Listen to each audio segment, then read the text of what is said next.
Hello everyone, my name is Susana Mena Zapata, and during this presentation I will be talking about the following article: Novel insulin-like growth factor 1 gene mutation, broadening of the phenotype and implications for insulin resistance. Insulin resistance refers to an impaired biological response to insulin stimulation in tissues, making the hormone less effective. It is primarily an acquired condition related to excessive body fat, though genetic causes are identified as well, as it is the case of this article. Insulin growth factor 1 is well known to play key roles in promoting growth during both pre- and postnatal life and regulating neurologic development in mammals. IGF-1 mutations could have interactions with insulin receptors and the pathogenesis of insulin resistance.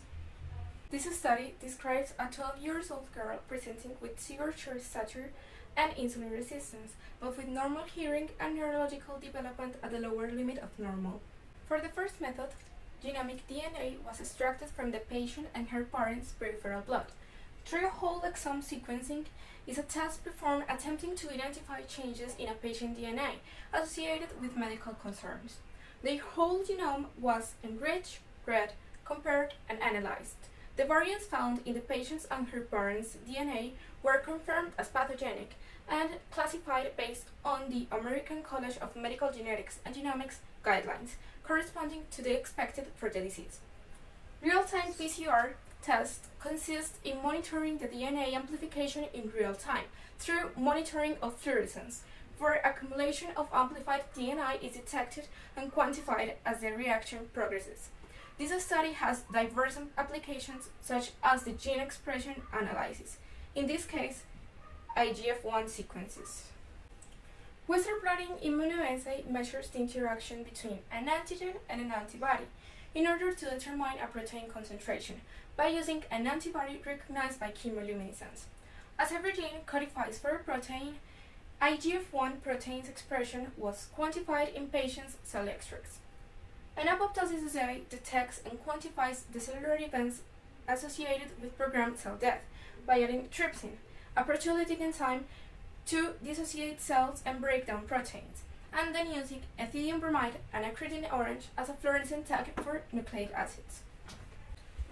For the results, we have the figure 2. The figure 2 presents a family tree, pictures of the patient, and a cartoon of the mutations detected in previous patients with IGF-1 deficiency described until nowadays.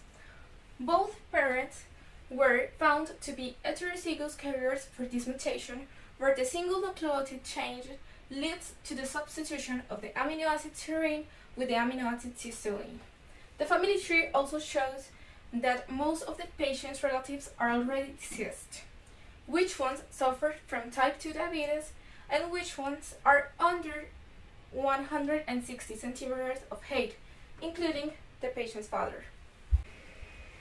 In the figure 6, to test the ability of the IGF-1 patient's gene variant to activate the protein, cells were stimulated with an equivalent amount of IGF-1. As shown in lines 1A and 4B,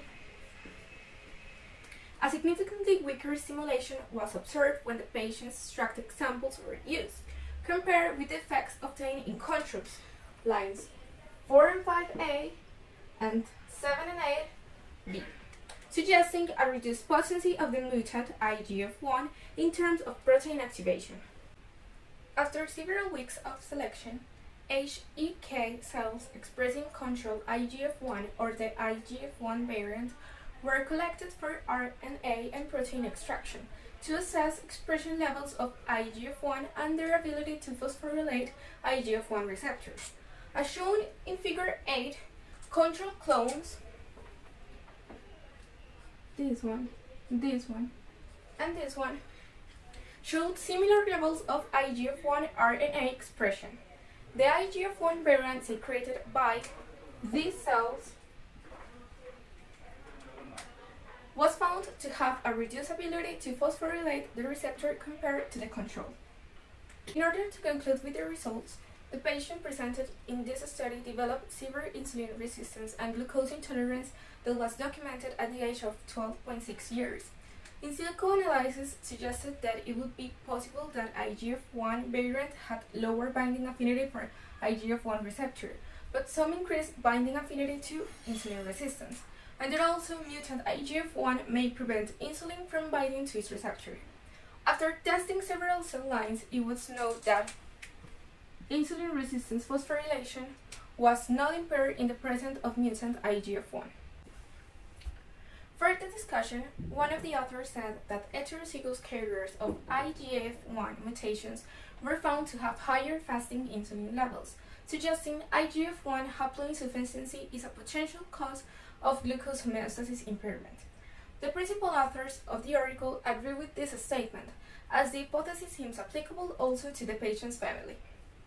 Wood et also postulated that an excess of GH secretion was the cause of insulin resistance in their patients with a severe IGF-1 deficiency, things that the principal author do not agree with, as this does not seem applicable to the article's case, as there were no evidence for GH basal levels suspicious for GH excess, and furthermore, the glucose insulin metabolism remained unchanged when the patient was supplemented with the GH therapy. And the last one is related to a previous case of the only patient with a milder phenotype of IGF-1 deficiency, described in 2008. The French patient presented intrauterine growth retardation, small for his vaginal age, showed no hearing impairment, and had a borderline IQ, very similar parameters to the article's patient. For the conclusions, we have: as the lack of findings and investigation may delay multiple diagnoses, the role of molecular biology in medicines results essential, not only for expanding the spectrum of mutations phenotypes, but to help healthcare professionals to correctly diagnose similar patients in the future. Also, even though a lot of studies and evidence beyond the author's knowledge about this pathology are still missing, this kind of investigations set the basis of potential treatments in the clinical attention.